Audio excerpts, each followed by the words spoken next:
Hello everyone, dear student. आज हम science chapter number 11 work, power and energy इसका next topic continue करते हैं। जो एक्सप्रेशन है work, expression for work done against gravity, work done को हम डब्ल्यू से डिनोट करते, इज इक्वल टू mgh। ठीक है। अगर जो वर्क डन अगेंस्ट ग्रेविटी हो रहा है, जो वर्क डन होता है वो फोर्स इनटू डिस्प्लेसमेंट होता है ना। फोर्स को हम क्या लिख सकते हैं? फोर्स को हम पीछे हमने चैप्टर में पढ़ा था, मास इनटू एक्सेलरेशन। ठीक है। अब हम यहाँ वैल्यू पुट कर देंगे। W is equal to M, F की जगह हम क्या लिख सकते हैं? एम ए और एस डिस्प्लेसमेंट। अब हम इसको, अगर इसमें एक्सप्रेशन जो हो रहा है वर्क डन वो अगेंस्ट द ग्रेविटी है और इसमें हाइट भी है। ठीक है। इसको हम डिस्प्लेसमेंट को हाइट ले लेंगे।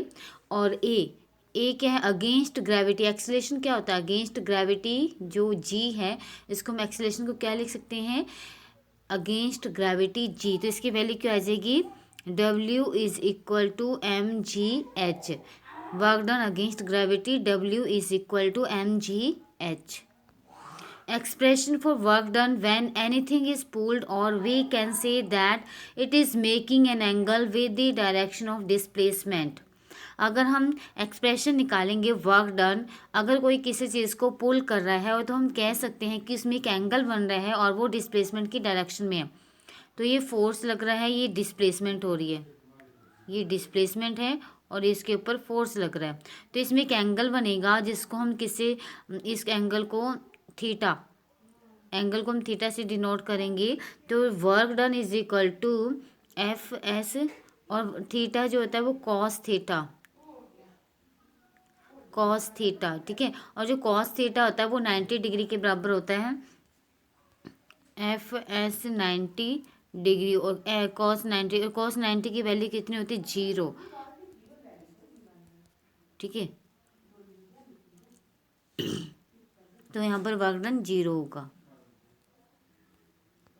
यूनिट्स क्या है वर्क की? ऐसा यूनिट जो होती है वर्क की वो जूल है, ही आ जाता है एग्जाम में। वर्क की ऐसा यूनिट जूल है। W is equal to F L S. ठीक है। Force, displacement. अगर हम 1 जूल को डिफाइन करेंगे तो work is said to be 1 joule is equal to when 1 newton जो होगा वो डिस्प्लेसमेंट होगी, वो इक्वल होगी 1 मीटर के। ठीक है। फोर्स की यूनिट क्या है? न्यूटन। फोर्स की यूनिट क्या आपको याद होगी? न्यूटन है। डिस्प्लेसमेंट की यूनिट क्या है? मीटर। तो ये इसका प्रोडक्ट है। 1 जूल किसके बराबर होगा? 1 जूल बराबर होगा न्यूटन इंटू मीटर।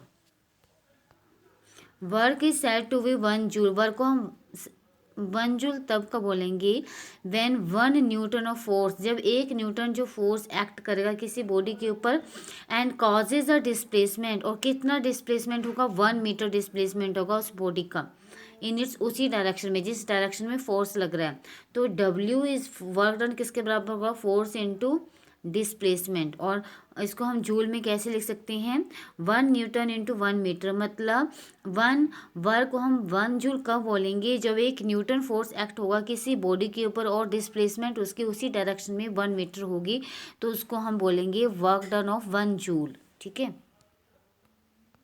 जो टाइप्स ऑफ वर्क है वो 3 टाइप के, पॉजिटिव वर्क, नेगेटिव और जीरो वर्क। अब देख लेते हैं पॉजिटिव वर्क क्या होता है, नेगेटिव और जीरो वर्क क्या होता है। Positive work when force applied causes displacement of body in its own direction. जब हम फोर्स अप्लाइड करते हैं किसी बॉडी के ऊपर और उसमें डिस्प्लेसमेंट उसी डायरेक्शन में होता है। जैसे फिगर में दिख रहा है किकिंग ऑफ फुटबॉल, तो इसमें फुटबॉल को किक कर रहा है, इसके ऊपर फोर्स लग रहा है, फोर्स भी इसी डायरेक्शन में है और डिस्प्लेसमेंट भी इसी डायरेक्शन में है।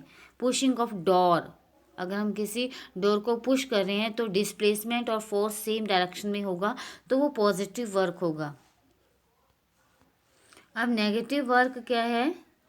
When applied force causes displacement of body in its opposite direction. कि सपोज हम फोर्स इस डायरेक्शन में लगा रहे हैं और जो डिस्प्लेसमेंट है वो इस डायरेक्शन में होगी, अपोजिट डायरेक्शन में। ठीक है। और जो पॉजिटिव वर्क था, फोर्स भी इसी डायरेक्शन में और डिस्प्लेसमेंट भी इसी डायरेक्शन में, तो वो पॉजिटिव वर्क है और ये नेगेटिव वर्क है।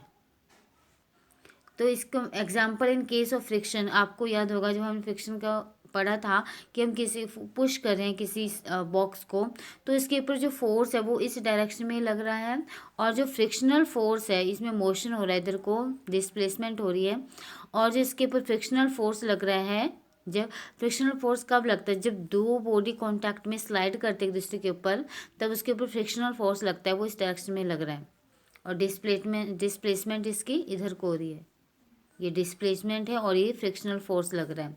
तो W इज इक्वल टू, इसमें नेगेटिव साइन होगा क्योंकि इसमें अगेंस्ट लग रहा है, अपोजिट डायरेक्शन में फोर्स लग रहा है इधर को, और डिस्प्लेसमेंट हो रही है इधर को, तो नेगेटिव साइन इसमें आएगा, force into displacement, negative work in done. अब zero work if it is said it is done when force acts at right angle to the direction of displacement, ये बोला जा सकता है जब फोर्स एक्ट होगा राइट एंगल में उसके डिस्प्लेसमेंट में।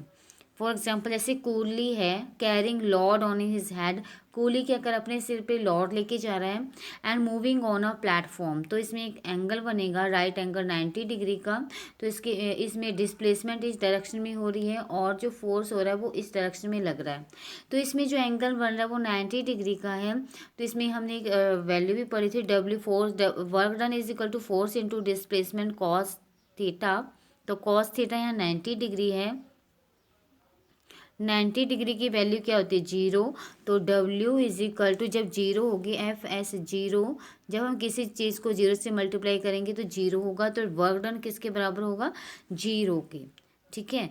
तो मतलब यहाँ उसने कोई काम नहीं किया, और satellite revolving around a planet, तो वो भी वर्क डन वहाँ जीरो होगा, ठीक है। आज की वीडियो में हम इतने ही पढ़ेंगे, next topic next day continue करेंगे स्टूडेंट, थैंक यू।